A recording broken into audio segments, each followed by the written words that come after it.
ज्ञानी लोगों से, यानी भिक्खु संघ से, भिक्खुओं से एक सवाल जिसका आंसर मुझे नहीं मिल पा रहा है। बुद्ध ने अंगुलीमाल, तीसरा गौतमी और आम्रपाली या उनके समकालीन जितने पंचवर्गीय भिक्खु संघ जो था और जितने भी उनके समकालीन भिक्खु संघ थे या उपासक उपासिकाएं थीं जो उनकी शिक्षाओं से प्रभावित हुए, उनकी बातों से प्रभावित हुए, उनके प्रवचनों, उनकी स्पीच से प्रभावित हुए, तो किस किस समय पर किस किस व्यक्ति को उन्होंने हाथ में धागा बांधा था, मंगलसूत्र जिसे बोलते हैं, और या गले में माला पहनाई थी, या कोई ताबीज़ दिया था, या कोई पत्थर दिया था, या जहाँ उन्होंने ज्ञान की प्राप्ति की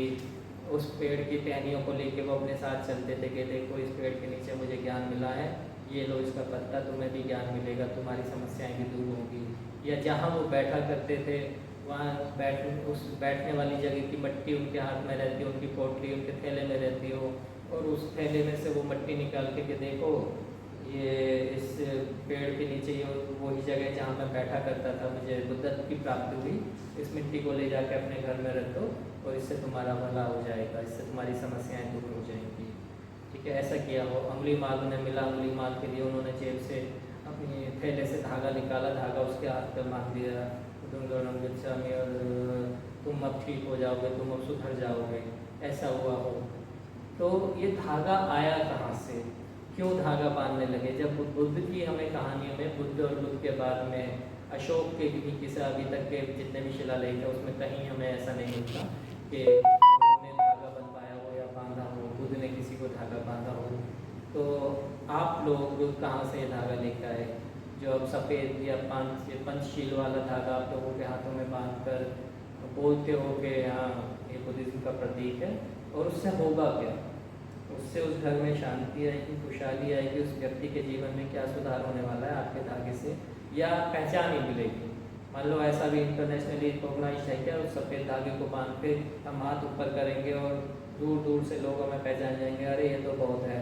ठीक है, हमारे ऊपर कोई जाति नहीं होगी, या होगी भी तो वो इंटरनेशनली सबको पता लग जाएगा उसके हाथ में तो सफ़ेद धागा, पंचशील का धागा बंधा हुआ था,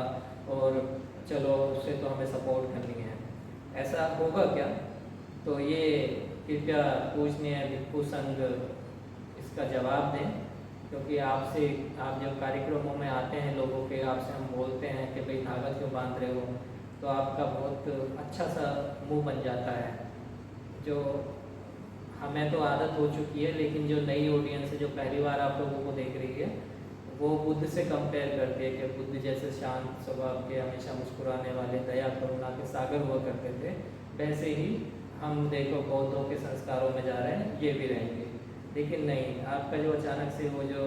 ट्रांसफॉर्मेशन होता है आपके फेशियल इंप्रेशन का, या आपकी स्पीच जो चालू हो जाती है, उससे बहुत डर लगता है। मतलब पर्सनली आप 1-on-1 टेबल के आसपास करें तो ठीक है, हम तैयार हैं, लेकिन पब्लिक के बीच में आप जो करने लगते हैं तो उसे फिर हमें ही शांत होना पड़ता है कि ठीक है जी बांधो और ठीक। तो कृपया इस बारे में बताएं।